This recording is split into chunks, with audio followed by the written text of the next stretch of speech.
Jungle. Bonjour à toutes, bonjour à tous, merci de recevoir Sport FM, la radio qui mouille le maillot. Vous pouvez aussi nous recevoir, vous le savez, sur le www.sportfmtg.com. Merci de nous faire confiance, c'est dingue de sport et aujourd'hui on parle de l'événement Benjamin Boukpeti Open avec la Fédération togolaise de canoë et discipline associée. On parle également des coupes africaines interclubs avec les matchs retour qui attendent, on va dire, l'ASCK qui va se déplacer sur la Côte d'Ivoire pour ce match retour contre la SEC Mimosa. Il y avait 2-1 pour le club togolais ici à Lomé. Et puis de l'autre côté, ASCO qui va recevoir la Yoliba à Lomé. Vous connaissez le score du match aller, c'est bien 0-1 pour le club malien. Il va falloir un club d'ASCO solide pour renverser la situation, gagner par au moins 2 buts d'écart pour intégrer la phase de poule de la Ligue africaine des champions. Merci de nous faire confiance dans cette émission. On va avoir comme Lamaouko Simedo, qui est le président de la Fédération togolaise de canoë et de discipline associée. Et puis, on aura également Latif Hirouma et Grégoire Attignon. Merci de nous faire confiance. La vidéo, c'est toujours l'affaire de Sir Fonelhomme. Et de l'autre côté, la mise en onde technique, c'est bien l'affaire de Théo Ajavon. Merci de nous recevoir chez vous. À bientôt. Voilà, c'est bien dingue de sport sur la radio qui mouille le maillot. Sport FM 100 ans, on vous l'a dit dans l'introduction. On va parler de cet événement qui a lieu à Néo à partir de ce jeudi 19 septembre 2024 et ce jusqu'au 21 du même mois. Merci de nous faire confiance. On aura parlé de plein de choses là-bas à Néo, à Miadjoué. On va dire c'est un environnement paradisiaque. On dit Fike à Pukudo et Tor, Lac Togo, Tchale, Amikwera. C'est très beau. Embouchure. Voilà. Bonjour Latif. Oui, bonjour Franck, bonjour aux auditeurs. Nous l'avons dit, on a un studio aussi, comme Lamaouko Simedo, président de la Fédération togolaise de canoë et de discipline associée. Bonjour. Bonjour Franck. Tout va bien? Oui, ça va. J'espère que vous allez bien aussi. Ça va, merci. Alors, Benjamin Boukpeti Open, c'est quoi? Merci d'abord pour l'opportunité que vous nous donnez pour parler du canoë togolais. Alors, Benjamin Boukpeti Open, c'est un camp sportif international qui vise à promouvoir la discipline au Togo et en Afrique. Du coup, c'est un camp que nous organisons pour rendre hommage à notre champion olympique togolais, le seul pour le moment, et aussi donner la chance à nos jeunes athlètes de se frotter, de faire des compétitions contre des athlètes internationaux. Alors, vous avez choisi 3 jours, le 19, le 20, le 21 septembre pour, on va dire, cet événement avec des thèmes différents. Oui, quels sont-ils, par exemple, quelques-uns de ces thèmes-là?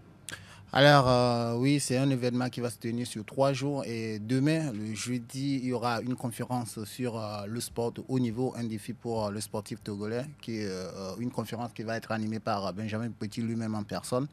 L'idée, c'est de l'inviter à discuter avec la jeune génération.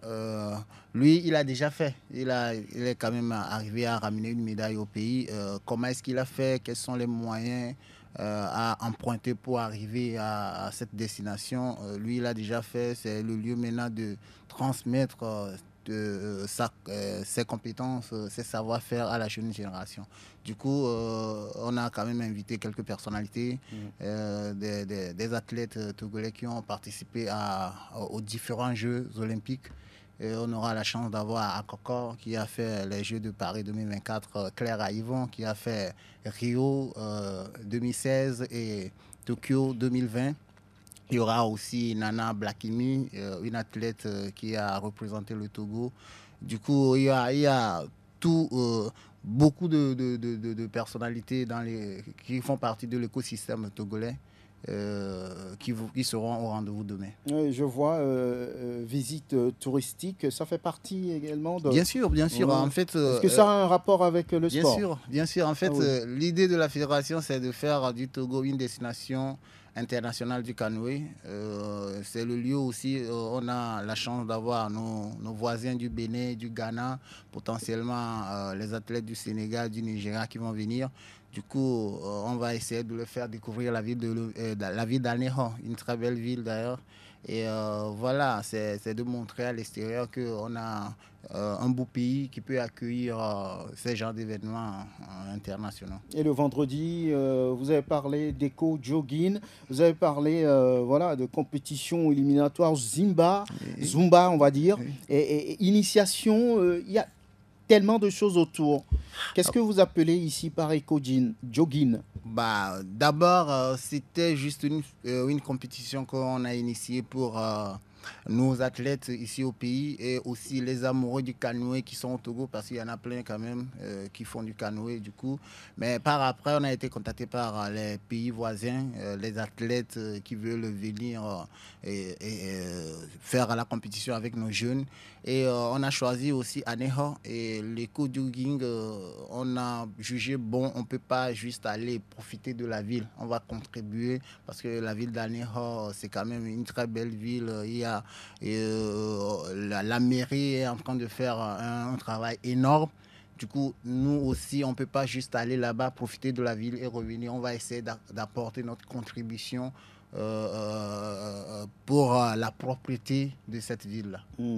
C'est ce que vous mettez dans éco-jogging? Bien sûr, bien sûr. Bon, on va faire du sport tout en ramassant les ordures. On va essayer. En fait, l'événement est fait en collaboration avec la mairie. Du coup, tout sera fait avec la mairie. On va essayer de voir comment est-ce que nous aussi, pour les 3 jours qu'on va passer à Ného, comment est-ce qu'on peut contribuer au développement, à la propriété, à tout ce qu'on peut faire pour apporter un plus à la mairie d'Aného, à la ville d'Aného. Comme Lamaouko Simedo, vous êtes le président de la Fédération togolaise de canoë des disciplines associées. Quel est l'état du canoë togolais aujourd'hui? Ça, c'est un autre sujet. En fait, nous, en tant que fédération, jeune fédération d'ailleurs, on essaie quand même de faire de notre mieux pour tirer haut ce sport qui nous a permis de ramener une médaille. Mais je dois dire que le chemin est encore long. On manque de matériel, on manque de techniciens. Comme étant une fédération comme toutes les autres, nous, à notre niveau, on essaie quand même de s'organiser. Là, Benjamin est là, on est parti le chercher, en fait. Du coup, il est là, il est à notre disposition. Il est prêt à apporter son savoir-faire, tout ce qu'il faut pour que le canoë togolais redémarre. Et là, déjà, nous sommes en train d'élaborer un plan stratégique pour la fédération. On verra bien. Le plus gros défi, ce sont les matériels. On n'a pas de matériel ici au Togo. Le peu de matériel qu'on a, on essaie quand même de faire notre mieux avec. Et vous allez voir, il y a des jeunes, des gamins de 5 ans, de 7 ans qui savent parfaitement ramer. Et l'année dernière, on était parti à une compétition au Nigeria. Les bateaux qu'on a utilisés au Nigeria, on n'a pas ces bateaux ici. Mais tenez-vous bien, on est quand même arrivé à ramener 4 médailles. Du coup, imaginez un peu si on a du matériel, on a du personnel qui est formé, on a des techniciens, on a un peu de moyens, qu'est-ce qu'on peut faire? Parce que je ne sais jamais de le dire, la médaille de Benjamin, ce n'est pas seulement une médaille togolaise. Sa médaille, c'est aussi une médaille pour toute l'Afrique. Parce que ça voudrait quand même dire que c'est le Togolais Benjamin Boupeti qui est arrivé à ramener une médaille dans cette discipline-là pour toute l'Afrique et spécialement pour le Togo. Donc, il y a du chemin à faire, mais malheureusement, il y a encore du chemin à faire. Et vaut mieux tard que jamais. On vient de commencer et on espère que d'ici peu, beaucoup de choses vont se faire. Comment expliquer cette situation? Ça fait quand même 16 ans qu'il a eu cette médaille de bronze aux Jeux de Pékin. Et comment expliquer encore aujourd'hui que le matériel manque? Un bateau, par exemple, coûte combien? Bah, malheureusement, un bateau de canoë, c'est pas comme un ballon de foot. On Ça sait. coûte, On ça sait. coûte énormément. Mais aussi, Oui, combien par exemple? bon, je peux pas donner les chiffres ici parce qu'il y a plusieurs. Bah, en fait, c'est ça qui est important. Il y a plusieurs disciplines dans le canoë. Oui. Il y a deux bateaux qu'on utilise, le bateau de kayak et le bateau de canoë. Et dans ces deux disciplines, il y a plusieurs d'autres disciplines. Du coup, lui, ce qu'il a fait, c'est le kayak slalom. Oui, oui. Et ça demande beaucoup de moyens. Mais comme je l'ai dit, avant, on avait une fédération qui gérait deux disciplines. Et comme on n'avait pas tellement de moyens, on s'est concentré beaucoup plus sur l'aviron. Et vous allez voir qu'au cours de ces 4 Jeux olympiques qui se sont succédés, on est quand même arrivé à qualifier des athlètes pour le Togo. Ce sont des qualifications directes, ce n'était pas des invitations. Mais maintenant, on a jugé bon de séparer les deux fédérations. Et là, il y a une fédération qui s'occupe spécifiquement du canoë. Ça s'est passé cette année, depuis février. Et là, vous allez quand même constater qu'on a fait beaucoup d'événements, on est présent sur les médias, on essaie quand même d'apporter notre petite contribution pour que le canoë togolais puisse redémarrer. Oui, je ne suis toujours pas satisfait. Pour le canoë, le bateau coûte combien? Vous devez le savoir. Et, je le sais. Oui, dites-le, rien ne vous empêche de le dire. Bon. Je vais juste donner le prix d'un bateau de canoë sprint. Justement. Oui. Et, on peut, à côté ici au Nigeria, le Nigeria fabrique des bateaux et j'ai quand même contacté la fédération nigériane pour un achat potentiel de bateaux. Ils nous ont dit normalement ça coûte entre 900 000 et 1 200 000. Ça dépend. Un bateau professionnel. Professionnel. Non, c'est ce que le Nigeria fabrique ça. Oui. Ça veut dire que ce qui vient de l'Europe doit être plus cher. Oui, potentiellement, je pense entre 500 et 1000 euros. On peut trouver un bateau professionnel pour faire des compétitions de haut niveau. Pour le Nigeria, c'est juste ce qu'il faut pour faire le travail. C'est pas comme ce qu'on a en Europe, par exemple. C'est semi-professionnel. C'est semi-professionnel, on va dire. Disons ça comme ça, mais de toutes les façons, ce sont des bateaux de compétition. Et si le Nigeria en fabrique pas ici. Pourquoi pas le Togo? Oui, le dossier, en fait, je viens de le dire, on vient de créer la fédération. Et je suis sûr que c'est le lieu aussi de faire un appel à des partenaires, des sponsors et à l'État togolais même. Nous avons la volonté, la fédération internationale aussi, depuis que la fédération existe, on a essayé de multiplier les activités. Et là, ils sont intéressés, ils m'ont contacté personnellement pour assister à cette compétition, mais c'est seulement qu'on a pris un peu de retard pour les contacter et tout. Je ne sais pas s'ils seront là, mais ils sont intéressés, ils m'ont même dit que si c'est possible, ils viendront implanter l'usine de fabrication de canoës ici au Togo. Ah, pourquoi et pas. Ils nous demandent une contribution. C'est pas grand-chose, je pense que c'est entre 12 000 et 15 000 euros. Et déjà, si on arrive à fournir cette somme, eux, ils vont mobiliser les gens pour nous faire l'usine de fabrication de bateaux ici au Togo. Et ça, ça peut être comme plus pour le Togo, quoi. On peut même, c'est ce qui s'est fait au Nigeria. Et aujourd'hui, le Nigeria a plein de bateaux et il en vend. On peut faire pareil ici au Togo. Parce que ce qui est bien dans l'histoire, c'est que quand ils vont venir implanter l'usine ici, à chaque fois, c'est eux qui envoient du matériel pour la fabrication du bateau. Et ça peut être que bénéfice pour le Togo. Donc aujourd'hui, la Fédération togolaise de canoë est à part, la Fédération togolaise d'aviron est à part, la Fédération togolaise de kayak aussi? Non. En Non. fait, le canoë regroupe les deux. Les deux, très bien.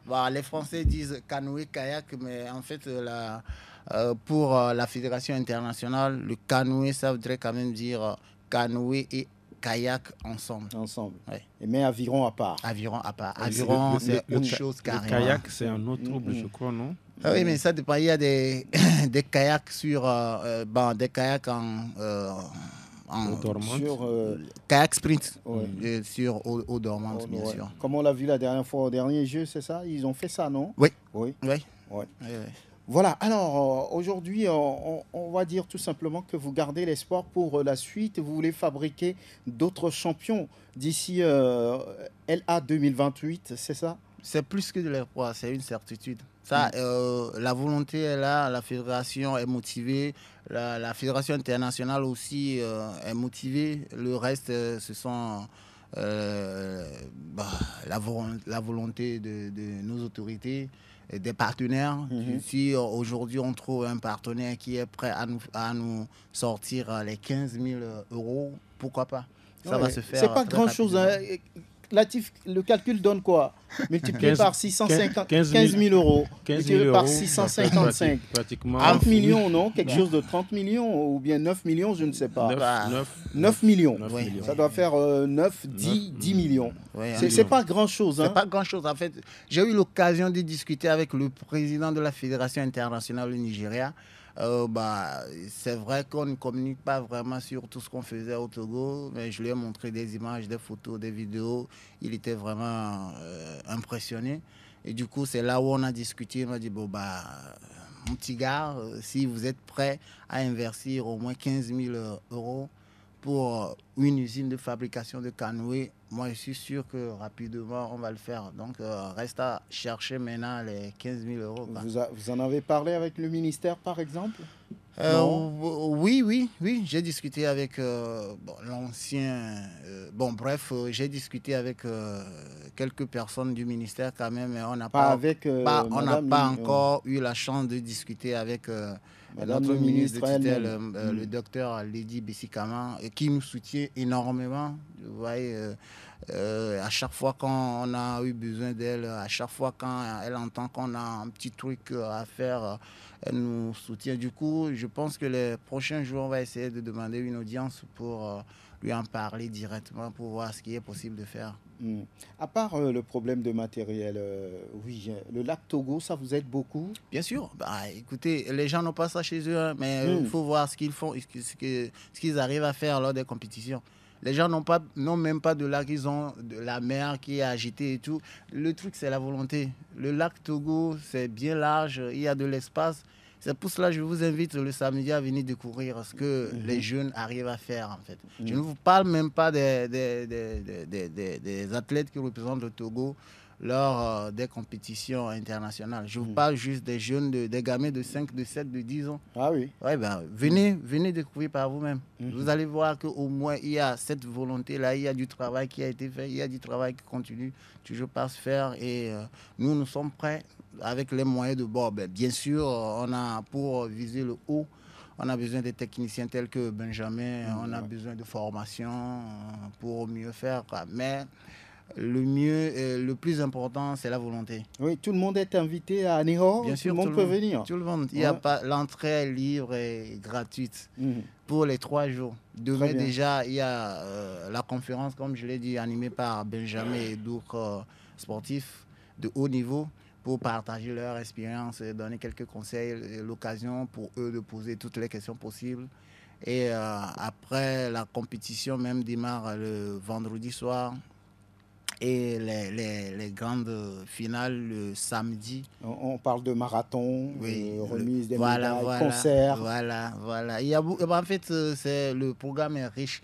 Déjà, il y a un marathon qu'on essaie de mettre. Parce que quand on a lancé la compétition, il y a beaucoup de personnes qui nous ont appelés. Du Togo, du Ghana, du Bénin.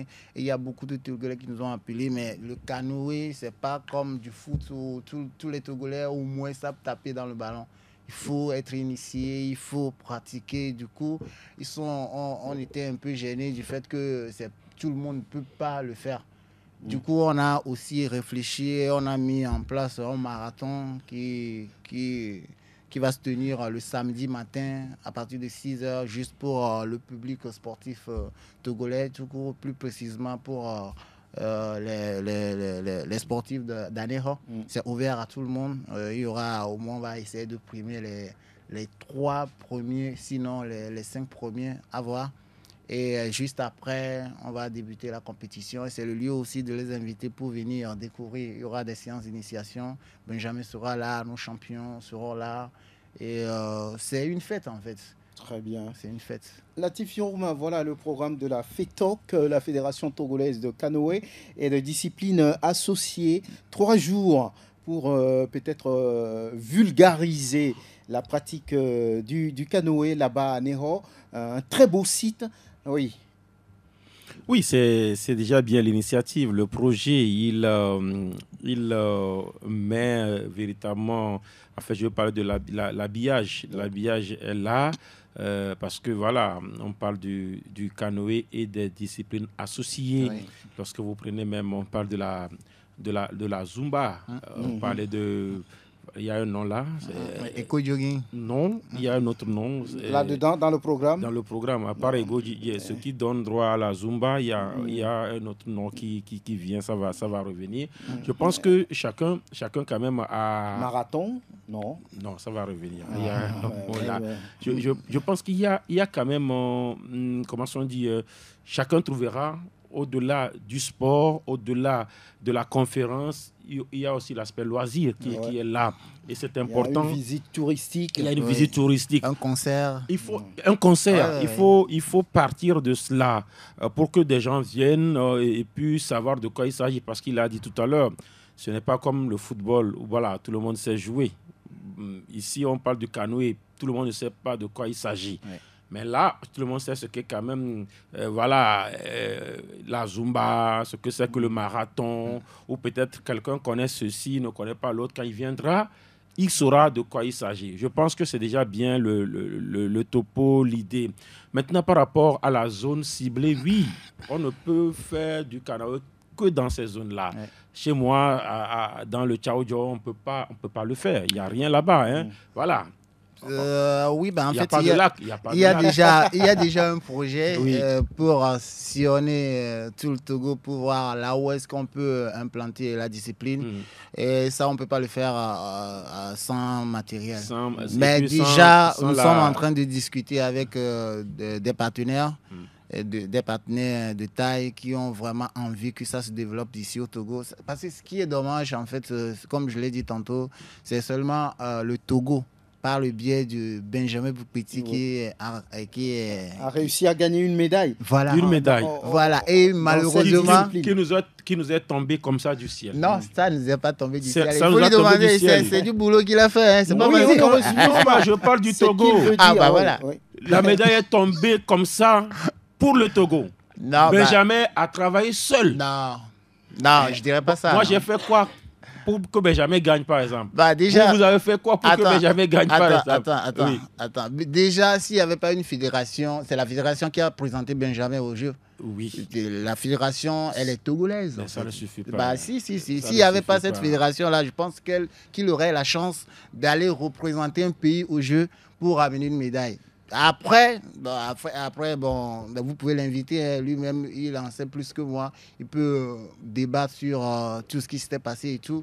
Mais bon, je ne suis pas tellement d'accord pour qu'on puisse dire que la médaille nous est tombée du ciel, non? Bon, ce que moi je sais, monsieur le Président, c'est que ni la Seine Fédération, ni le ministère, ni le CNO n'a rien contribué. C'est lui qui vous a dit ça? Mais je suis journaliste, je sais ce que c'est. Au moment où il gagnait la médaille, j'ai vécu la compétition en direct. Oui. Et je ne sais, en aucun moment, moi, je n'ai couvert un événement où le Togo a fait quelque chose pour Benjamin, ou bien Benjamin, mais la médaille est tombée comme ça sur nous et on l'a pris. C'est ce que je dis. Très bien, c'est aussi une médaille. Non, j'insiste là-dessus. En fait, moi j'ai découvert le canoë en 2006. 2 ans après. Non, 2 ans avant. Non, 2 ans. C'est en 2008 qu'il a gagné la médaille. Oui, 2 ans avant que Benjamin ne gagne. Voilà c'est vrai, je ne le connaissais pas. Voilà. C'est après les Jeux que je l'ai connu. Voilà. Mais comme je le dis, c'est la fédération qui l'a présenté. On sait ce que c'est en fait. On vous le dira. Maintenant, moi, je suis en train d'aller vers un élément. Parce que le truc se fait dans la région des lacs. Vous avez parlé de financement. Madame le ministre ne vous a pas encore reçu. Je sais que quand il va vous recevoir, le projet, il est pertinent. Maintenant, au-delà, je pense qu'il faut aussi présenter ce genre de projet aux communes. Aujourd'hui, on parle des lacs. On parle de la commune, vous avez parlé de la mairie.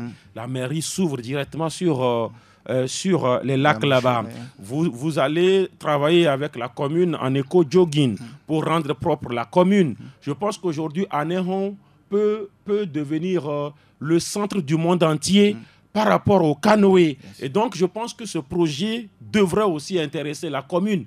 Avec le président Maître Akereburu, je pense que 9 millions, le ministère peut, mais la commune aussi peut verser ces 9 millions. Pourquoi pas? Pour que justement ça se développe et que l'usine dont on parle puisse s'implanter. L'usine ne viendra pas s'implanter peut-être à Dapaon. L'usine va s'implanter peut-être aux abords des lacs ou peut-être à Lomé ici. Je pense véritablement que ce projet doit être présenté forcément à Madame le ministre, mais aussi à ces entités-là. Je veux parler des mairies. Il y a Godrafo qui est là, mais surtout la mairie des lacs. Pourquoi pas? La commune peut contribuer. Hein. Le président Akereburu seul peut financer ce projet. Oui, oui. Lui seul, il peut le faire, s'il veut. Il peut le financer, ce projet. Voilà, ce dont il est question, Grégoire Attignon, bonjour. Bonjour, Franck. Oui, c'est intéressant. Hein. Oui, c'est un bon projet, c'est bien. Mais c'est dommage que nous parlions encore du canoë à cette étape-là, quand on sait qu'il y a plusieurs années, le Togo est revenu donc des Jeux Olympiques avec la médaille d'argent. La médaille de bronze, pardon. Ça fait 16 ans. 16 ans. Ce que Latif disait, je crois que le président doit comprendre. C'est vrai, parce que dans le temps, personne n'a aucune information sur le canoë au Togo. En 2008, personne n'a aucune information si la fédération existait ou pas, personne ne sait. Mais nous savons... Est-ce qu'elle existait même? Oui, c'est une fédération mais nous nous avons vécu ça en direct ici quand Benjamin remportait cette médaille de bronze. Et nous l'avons vu. Maintenant, ça fait 16 ans aujourd'hui. Qu'est-ce qui a été fait depuis là jusqu'à aujourd'hui? Depuis 2008 jusqu'au jour d'aujourd'hui, qu'est-ce qui a été fait? Rien. Seulement que il y avait donc la Fédération togolaise d'aviron et de canoë-kayak, et ce n'est qu'en aviron qu'on est arrivé à placer 2 athlètes aux Jeux Olympiques. En dehors des athlètes d'aviron, des athlètes de canoë. Alors que c'est là où le Togo a remporté des médailles. En principe, cette médaille devait inciter beaucoup plus cette fédération à travailler beaucoup plus ce côté-là. Je voudrais parler du côté canoë pour permettre à ce que les Jeux qui devaient suivre le Togo devaient à chaque moment être présents. Cela n'a pas été fait. Aujourd'hui, je ne sais pas ce qui est arrivé. Les fédérations sont maintenant séparées. Il y a la fédération togolaise de canoë. J'ose croire qu'avec cette nouvelle fédération, beaucoup d'activités vont être menées. Il parle des moyens. Toutes les fédérations ont besoin des moyens, mais je crois qu'il reviendra donc à la Fédération togolaise de canoë de se battre véritablement si on veut avoir encore d'autres Benjamin Boukpeti, si on a véritablement cette envie, parce qu'il le dit, il y a de jeunes athlètes qui sont là, qui sont en train de faire quelque chose, mais il va falloir les soutenir. Si on ne les soutient pas, il faut les matériels, il faut les moyens financiers également, il faut beaucoup plus des appuis techniques également pour permettre justement à ces jeunes d'arriver à avoir du talent et participer aux compétitions internationales. Oui, Monsieur le Président, oui. En fait, je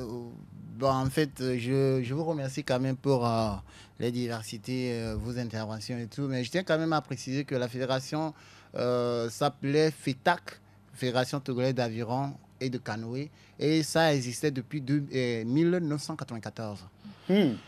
Ah oui, allez aux archives, allez chercher l'information. Ça existait de nom.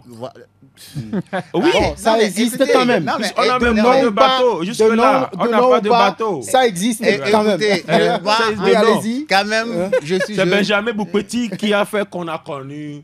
Qui a une activité, une discipline comme ça. Je n'en disconviens pas. Voilà. Mais je suis un jeune. Moi, je mets beaucoup plus l'accent sur le positif. Ce qui existe et qu'est-ce qu'on peut faire pour améliorer. Je constate le négatif, mais je ne mets pas l'accent sur le négatif. Je mets beaucoup plus l'accent sur le positif. Qu'est-ce que je veux dire par là? Par exemple, comme je l'ai dit tantôt, c'est la fédération, quand même, le Togo.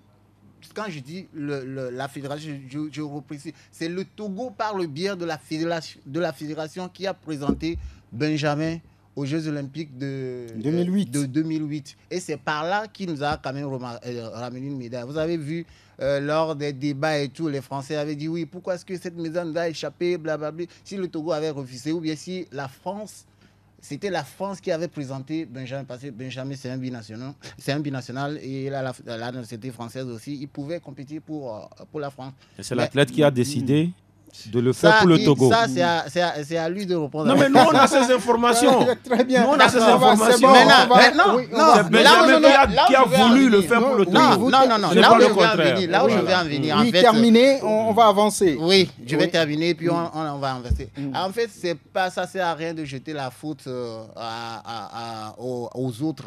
Moi, je prends la responsabilité en tant que président de fédération aujourd'hui. Ça, je vous dis, la fédération existe depuis 6 mois.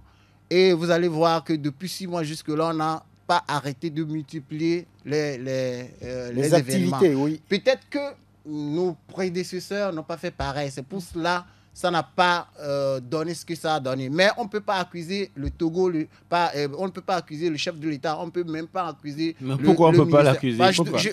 Précisément, je t'explique. Le président, regarde, imaginez un peu le président de la République, le premier sportif togolais. Je veux parler de Faure Essoz-Zinan Gnassingbé, le président de la République togolaise. Vous imaginez combien de dossiers il peut gérer par jour. C'est pour cela qu'il a des ministres. Maintenant, le ministre des Sports, Dr Lydie Bessikama, combien de fédérations il y a ici au Togo? Je ne parle même pas des fédérations olympiques, hein, des fédérations. C'est le lieu maintenant de créer, de faire des fédérations et d'avoir des présidents, des bureaux des fédérations qui vont s'occuper spécifiquement des disciplines. C'est la même chose dans les autres pays, mais on fait du bon travail. Si la fédération n'a pas de projet. Là, par exemple, la dernière fois, Madame le ministre a dit qu'il oblige toutes les fédérations à avoir des plans stratégiques minimum sur 4 ans. Je suis désolé, mais ce n'est pas à elle de dire ça aux fédérations. Les fédérations doivent avoir des plans stratégiques de 20 ans, de 50 ans même. 4 ans, c'est peu. Si on veut vraiment décrocher une deuxième médaille, il faut vraiment préparer le terrain. Très bien. Voilà. Alors, vous nous rejoignez. Et arrêtez de jeter la faute au pays. C'est des journalistes. Vous êtes. Il n'appartient pas seul. C'est un pays. Donc vous êtes président. Eux, ils sont des journalistes. Donc ils font des analyses. Je vous accuse. Vous, personnellement, je vous accuse. J'accuse le président de la République. J'accuse Madame le ministre. Parce que nous avons une médaille depuis 16 ans, mais on n'a pas travailler sur cette médaille-là. On n'a pas capitalisé. En tant que président de fédération, j'ai une délégation de pouvoir et ce qui m'oblige à développer cette discipline-là. Justement, mais vous n'avez pas 9 millions. Mais vous n'avez pas 9 millions. C'est à moi d'aller les chercher. Mais vous ne les avez pas. Donc le chef de l'État aujourd'hui qui nous écoute peut vous appeler au sortir de cette émission pour vous les donner. Déjà, est-ce que moi j'ai demandé au chef de l'État? Parfois, on ne demande pas d'abord. Il fallait lui demander. C'est vrai. Voilà. On va conclure. Il ne faut pas accuser le chef de l'État. On va conclure. Madame le ministre, il faut accuser le président parce qu'il est de ma responsabilité de développer cette discipline. Comme Lamaouko Simedo. En tant que président, je suis obligé d'aller chercher du financement pour développer votre discipline. Bien. Que voulez-vous dire pour terminer? En tout cas, c'était vraiment intéressant. Mais c'est comme ça ici. C'est ma première fois, mais bon, je plais ici. Revenez demain. Si vous le voulez. Revenez demain. On va se retrouver après l'événement. Donc lundi ou bien mercredi à venir. Oui, si Dieu le permet. Peut-être qu'on va revenir une prochaine fois. Pourquoi pas d'autres fois pour parler du sport en général, du canoë. J'ai souvent l'habitude de dire quand on était jeune, on dit quand tu vas à l'examen, tu regardes le sujet. C'est le sujet que tu maîtrises que tu commences par là. Aujourd'hui, on sait faire du canoë. Je pense que si on mettait un minimum de moyens, quand je dis moyens, souvent les gens sous-entendent l'argent. Pas seulement l'argent, des moyens. Que ce soit des finances, des techniciens, des formations. Si on met des moyens, je pense que ça peut aller. Ça va aller. Ça va aller, ok. Et aussi, je profite pour remercier toutes nos autorités, nos partenaires, tous ceux qui, de loin ou de près, contribuent à ce que le canoë togolais rayonne de nouveau. Très bien. Merci d'être venu comme Lamaouko Simedo, le président de la Fédération togolaise de canoë et des disciplines associées. Mais on sera à Néro pour vous voir faire. Amen. Beaucoup de courage. Merci beaucoup. À bientôt. Asco dans l'obligation de renverser Sédioliba. C'est la mission qui attend on va dire, les hommes de Lambert Yao Amani ce dimanche au stade de Kégué parce que Asco a perdu là-bas 1-0. Il va falloir mettre le turbo, Latif. Il n'y a pas autre chose à faire que de gagner par 2 buts d'écart au moins. Je sais que l'Asco peut le faire. L'Asco peut le faire. C'est vrai, on a vu les Condona jouer face au Deportivo Mongomo ici. Il y a eu 1-0, d'accord. Mais derrière, on sait que Asco a grandi un tout petit peu. Asco a eu encore 3 semaines. Asco a multiplié les séances d'entraînement. Asco a corrigé par rapport à ces 2 premiers matchs face à l'équipe équato-guinéenne. Asco est allé jouer à Djoliba, a perdu 1-0, mais dans le contenu, il y a eu du 50-50. Même par moment, on a vu des Togolais jouer mieux que l'équipe malienne. Maintenant, Asco est de retour. Asco actuellement continue les entraînements au niveau d'Agbodrafo. Et puis, la bonne nouvelle, c'est que Asco devrait retrouver en tout cas l'une de ses meilleures armes. Comment on appelle Enoch, Enoch, selon nos informations, Enoch est de retour, il est revenu, il s'entraîne actuellement donc avec les Condonants, il n'a pas joué le premier tour. D'accord, est-ce qu'il sera à 100%, c'est aussi ça? Vous savez, c'est un joueur qui avait voulu partir pour d'autres horizons et selon nos informations, voilà, il a tenté de partir, mais Asco, il est même parti presque. Mais Asco a continué quand même de faire des pieds et des mains. Le joueur également, par rapport à son agent, à un moment donné, il y a eu un détail qui a cloché. Et le joueur a décidé de revenir. Et selon nos informations, depuis là, le joueur était quand même en activité. Il y a eu même des tests qui ont été faits ailleurs. Mais sur certains détails, le joueur a dû donc rebourser chemin. Et si Enoch revient, je pense que c'est une arme supplémentaire pour le bastion offensif d'Asco de Kara parce qu'il s'agira de marquer des buts. La solidité devrait être de mise, mais il va falloir que l'efficacité soit de mise pour pouvoir passer ce cap-là. Oui, Grégoire, c'est important de marquer, mais également de ne pas encaisser parce qu'un but de l'adversaire ici, par exemple, obligerait l'Asco à marquer 3 fois. Oui, Latif, en finissant donc son intervention, a parlé de l'efficacité. Et c'est ce qui compte véritablement dans ce genre de match. Ici, c'est la qualification qui compte. Il n'y a pas les points qui sont à comptabiliser à la fin. Parce que Asco gagne, mais Asco doit gagner, pas seulement pour gagner. Asco doit gagner sans encaisser. À 2-1, ce n'est pas bon. À 2, Asco est éliminé. Et ça, ils le savent. Et Amani Yao le sait, ces joueurs le savent, le président Menya Singbe également le sait. Et tout le peuple togolais, le public sportif, les supporters d'Asco le savent également. Donc, ce qui veut dire que Asco doit être beaucoup plus efficace en attaque, mais doit être également beaucoup plus vigilant derrière. Et donc, on a vu Asco jouer contre Racing Club d'Abidjan après avoir perdu le match aller 1-0. On pensait qu'Asco allait renverser. Asco, oui, a tenté de renverser, mais ça a été insuffisant puisque Asco a gagné finalement 2-1, qui n'a pas permis donc aux Condona de se qualifier pour le tour suivant. Cette fois-ci, ce n'est plus pour un deuxième tour, mais c'est pour une rentrer directement dans une phase de groupe. Il faut forcément qu'Asco fasse le résultat et il va falloir que ceux qui seront en attaque dimanche prochain le démontrent véritablement. On a vu ici à Lomé face au Deportivo Mongomo, Asco méritait de gagner ce match 2 ou 3-0, mais il y a eu tellement de maladresse dans ce match et finalement Asco a su tirer son épingle du jeu 1-0, mais ici nous parlons de Djoliba et que Djoliba ce n'est pas Deportivo n'est pas Djoliba et donc il va falloir être beaucoup plus intelligent dans le jeu parce que l'adversaire en venant ici va chercher coûte que coûte à barrer la route de qualification parce que sachant qu'ayant déjà mené 1-0 à l'aller va empêcher donc son adversaire de marquer, donc il va falloir que les joueurs soient beaucoup plus intelligents dans le jeu. Oui, il n'y a pas que des buts à rechercher.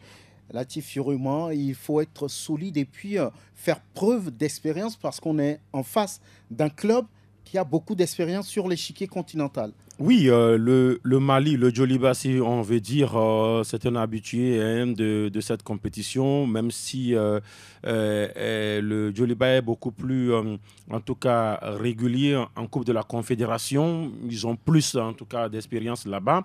Mais ici, on parle de la Ligue des champions. ASCO est 5 fois champion du Togo d'affilée, bien sûr. Ça suppose que ASCO, aujourd'hui, également peut prétendre à prendre le titre d'habitué, même si c'est un habitué au pied d'argile, parce que voilà, ASCO n'a pas encore intégré la phase de poule. Mais aujourd'hui, au vu de ce qu'on a vu au niveau du bastion défensif des Condona de la Cosa, on peut se dire que quand même il y a des joueurs qui jouent à l'expérience. Vous prenez Madjedje Djalilou, vous prenez Adjessi Kofiche, et puis quand vous prenez également les deux latéraux, vous prenez Guéo sur le côté gauche qui a joué en lieu et place donc, de Roland Amouzou. Ça suppose que Guéo peut rejouer ou Roland Amouzou peut revenir. Sur le côté droit, il n'y a rien à dire, Bodé Abdoul Sabou. On a quand même de l'expérience à ce niveau-là. Lorsque vous prenez le milieu de terrain, il y a quand même un jeune joueur aujourd'hui qui met d'accord tout le monde. Je veux parler donc de Abalo Deni. Vous prenez Kouloupo Kokou, qui également a fait le Mali. Il connaît le Mali. Il a joué en Coupe continentale Real Bamako. Voilà, Real Bamako. Donc je crois qu'aujourd'hui, ASCO aussi peut lever la main pour dire, voilà, moi aussi, je regarde yeux dans les yeux le Djoliba. Et le score aller, le match aller en dit long. ASCO a pris un but, penalty c'est un but, mais on sait que c'était sur une action litigieuse. Jusqu'à présent, beaucoup continuent de ruminer en tout cas cette décision de l'arbitre. Mais je me dis, au vu de ce match-là, si ASCO construit dessus, je pense véritablement que ça peut passer. Et puis aujourd'hui, ce n'est pas seulement le problème à ASCO. Il faut qu'au niveau de la Fédération togolaise de football, qu'on sache que ça va au-delà de l'ASCO. Il faut que les autres clubs également sachent que ça va au-delà de l'ASCO. Parce que si ASCO passe, c'est une place qui pourrait s'ajouter pour le Togo au niveau donc des places qualificatives pour les coupes continentales. Ça suppose qu'on pourrait par exemple avoir une place pour la Ligue des Champions, une deuxième place pour la Coupe CAF, avant d'avoir une troisième place pour l'équipe qui va gagner la Coupe du Togo. Et si, par exemple, c'est ASCO qui gagne deux fois, c'est-à-dire que ça va glisser, quoi. Mais là, aujourd'hui, ce n'est pas seulement l'affaire d'ASCO, c'est l'affaire de tout le monde. Il faut mettre tous les paramètres en jeu pour pouvoir passer et entrer en poule. Voilà pourquoi on dit d'ailleurs l'ASCO du Togo, quand cette équipe est en compétition, tout comme l'ASCK dont on va parler dans quelques instants. Le rendez-vous est pris dimanche au stade de Kégué à 16h pour ce match entre ASCO et Djoliba. Il n'y a que 90 minutes pour intégrer la phase de poule de la compétition. Ça n'est plus fait depuis l'AS Togoport en 2018. Voilà, donc ASCO a déjà fait la phase de poule au niveau de la Coupe de la Confédération africaine de football. Voilà, les quintuples champions veulent maintenant jouer en Ligue des champions. Et l'autre club, c'est bien les chauffeurs du Togo qui ont dominé la SEC ici 2-1. C'est un score piège, disent beaucoup de personnes. Et là, il va falloir terminer le travail du côté d'Abidjan. Et ce but marqué ici est une lueur d'espoir pour les Ivoiriens ou bien le club ivoirien, forcément. Oui, et Grégoire Attignon, voilà, c'est maintenant qu'on va commencer par ruminer, par regretter un tout petit peu ce but marqué dans les derniers instants du temps additionnel, encaissé, on va dire. Oui, la SK, oui, je crois que la tâche s'annonce un peu difficile, compliquée, oui. Très difficile, ça, il faut avoir le courage de le dire. Oui, on sait que la SK est capable de tout. Après, on a vu ce qui s'est passé lors du premier tour avec le match nul 2 buts partout face à l'Asfan, mais avec beaucoup de mental, avec beaucoup de force, cette équipe est allée arracher donc la qualification 2-0 à Niamey. Mais oui, on me dira que l'Asfan n'est pas la SK, plutôt la SEC, et que la SEC également n'est pas l'Asfan. Ici, les conditions ne sont pas les mêmes. Nous parlons d'une qualification directe pour une phase de poule et donc Ça s'annonce un peu difficile, ça il faut le dire à Abidjan, pour les chauffeurs de la COSA.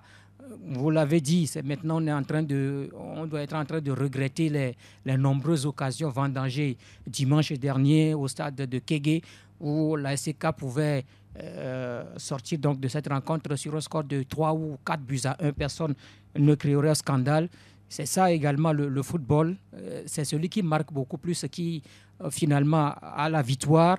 Et donc dimanche prochain à Abidjan, la SEC va tenter tout d'abord de revenir au score, parce que si la SEC gagne 1-0, vous comprenez que c'est la SEC qui passe. Et donc il reviendra à la SCK de faire beaucoup plus le jeu. Jonas Kokou-Komlan connaît un tout petit peu ce genre de situation. Et je crois que la SCK a déjà traversé ce genre de situation également. Et donc, c'est une équipe qui va se préparer pour... Bon, c'est vrai que je le dis, ça va être un peu compliqué parce que là, la SEC, c'est la SEC. Et quand on sait qu'entre la SEC et la SCK, il y a quand même une grande différence. Oui, on verra bien. On va d'ailleurs écouter un autre aspect de la réaction de Jonas Kokou-Komlan après le match aller ici à Lomé. D'abord, il fallait remonter le bloc parce qu'après mi-temps, on a joué trop bas. Il fallait avoir cette possession dans le ballon, avec le ballon. Troisième des choses, c'est une équipe qui joue beaucoup sur les côtés. Donc, on s'est dit que chaque fois qu'on récupère le ballon, la transition doit aller très vite et puis avoir plus un jeu en profondeur. Plus on a un bloc équipe qui joue haut, on a la possession du ballon, les transitions vont vite. Donc, surtout avec une défense qui n'est pas trop ça, surtout l'axe central, en mettant un peu plus de vitesse, en se disant qu'on doit garder le ballon. On ne doit pas jeter le ballon parce qu'après un mi-temps, on a beaucoup plus couru derrière le ballon. On n'avait pas la possession. Les lignes étaient trop écartées. Il n'y avait pas de bloc d'équipe. Et puis, on a joué trop bas. Donc, c'est ça qu'il fallait corriger. On a mis la vitesse dans le jeu. Les transitions allaient très vite. C'est ça qui nous a amené les 2 buts. On pouvait même scorer plus que ça. Bon, c'est le football. On s'est dit qu'on allait marquer 2 buts. Maintenant, c'est à nous de corriger ce qui n'a pas marché. Donc, dimanche prochain à Abidjan, on ne puisse pas répéter les mêmes erreurs. Voilà, il ne faut plus répéter les mêmes erreurs. On doit jouer un peu haut, un peu plus haut, pas jouer bas pour permettre à l'adversaire d'être tranquille. Voilà, en 1 minute, que dire, Latif ? Oui, il y a eu beaucoup d'erreurs aujourd'hui. Moi, je pense que le staff technique de l'ASCO, de la SCK, oui. Sur la dernière marche de ce match, n'a pas aidé. Voilà, maintenant on sait que ce staff est quand même dégarni. Le head coach, son adjoint direct ne sont pas directement sur le banc. Voilà, pour tout ce que vous savez, il faut quand même que les consignes viennent d'ailleurs. C'est vrai, il y a un coach qui est là, Madiaba Okume, qui donne directement des consignes, mais les consignes les plus hautes viennent des côtés latéraux, parce qu'il fallait positionner des gens de part et d'autre. Je pense qu'à Abidjan, on n'aura pas cette latitude. Ici, c'est Kégué. Et voilà pourquoi vous voyez de notre position, on voyait Jonas qui passait des consignes. Il y a quand même un relais qui venait donner les consignes. Mais je pense qu'au niveau des changements, écoutez, on n'a pas su répondre à l'équipe de la SEC. Quand la SEC menait 2-0, à un moment donné, on a vu, après le deuxième but, 3 changements en même temps, c'est-à-dire c'est des changements simultanés. Mais on n'a pas répondu à cela. Et quand on joue jusqu'à 85 minutes, 86 minutes avant de faire un changement, et puis après, un joueur qui était esquinté, on ne le sort pas, et puis il tombe, on lui donne un carton sur civière, et c'est au moment où on le sort qu'on nous marque, quand au moment où on était à 10. Moi, je pense qu'il y a un problème. À ce niveau-là, franchement, moi, j'étais sur mes nerfs. Écoutez, la SCK joue avec les nerfs des supporters. Ce n'est pas bien, franchement. Donc, moi, je dis, ce but qu'on a pris à Lomé, c'est une bombe. Et ça risque de nous éclabousser à Abidjan. Maintenant, espérons, c'est un match de football. Ce qu'ils ont pu faire à l'Asfan, est-ce qu'ils pourront le reproduire? Espérons. Franchement, sinon, on sait s'aborder avec ce but-là qu'on a pris à Lomé. Oui, ce but est en train de peser lourd dans le match qui va arriver. À 2-0, c'était plus facile. Mais à 2, c'est compliqué. Très compliqué. Mais, bon, on veut croire que la SCK va encore reproduire ce qu'il a pu faire face à l'AS Fan. Ce n'est pas les mêmes clubs, c'est vrai, mais on espère qu'un match nul là-bas aussi est possible pour faire passer les chauffeurs du Togo. Latifi Rouma, merci. Grégoire Atigno, merci. On va remercier Komlamaouko Simedo, président de la Fédération togolaise de canoë et de disciplines associées qui était là. Merci à Sœur Fonelom pour la vidéo. La mise en onde Théo Ajavon. À bientôt.